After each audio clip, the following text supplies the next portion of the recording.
मी एकदा दादांना गमतीने म्हणालो की दादा तुम्ही रिअल स्टार तर होताच, पण आजकाल रील स्टार देखील तुम्ही झालात, कारण इतक्या रील तुमच्या आजकाल पाहायला मिळतात.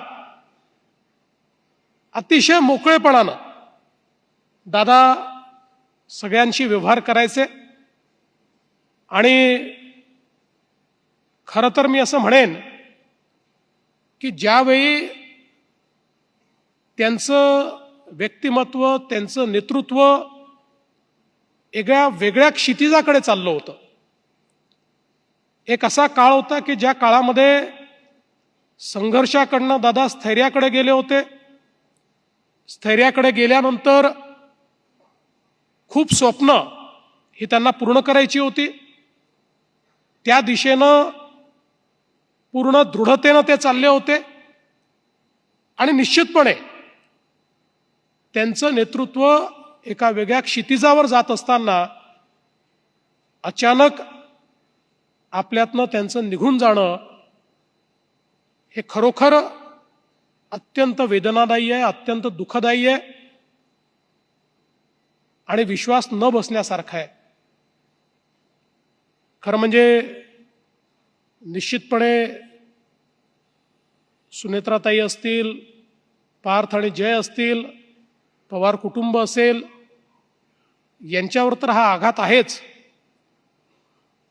पण दादांनी ज्यांना आधार दिला असे अनेक नेते आहेत की ज्यांना आज पोरकं झाल्यासारखं वाटतं.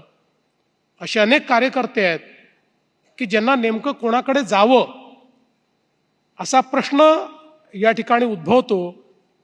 आणि आमच्यासारखे अनेक मित्र आहेत की ज्यांना असं वाटतं की आता पाहायचं कुठे, कारण दादांसारखा एक मित्र, आणि केवळ मित्रच नाही तर मित्र असं म्हणेल की एखाद्या मुख्यमंत्र्यांना अर्थमंत्री कसा पाहिजे तर तो दादांसारखा पाहिजे की निर्धास्तपणे दादा येथे माहिती आहे हे सांभाळून घेतील, नीट आपली आर्थिक गडी ते बसवतील. अशा पद्धतीनं एक मनामध्ये ठाम विश्वास असताना, आणि खरं म्हणजे दादांनी तर यावर्षी आणि पुढच्या वर्षी अर्थसंकल्प मांडल्यानंतर एक नवीन रेकॉर्ड या महाराष्ट्रामध्ये तयार केला असता.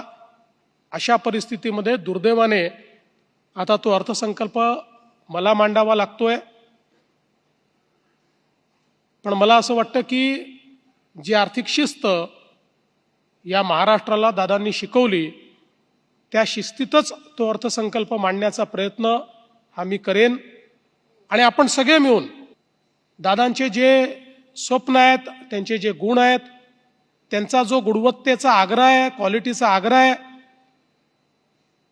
सकाळपासनं रात्रीपर्यंत न थकता काम करण्याची त्यांची जी जिद्द आहे, ही प्रत्येक गोष्ट आपण सगळे अंगीकारू. आणि मला असं वाटतं की दादांची स्वप्न पूर्ण करणं आणि या महाराष्ट्राला पुढे नेणं हीच खऱ्या अर्थानं त्यांना श्रद्धांजली ठरेल.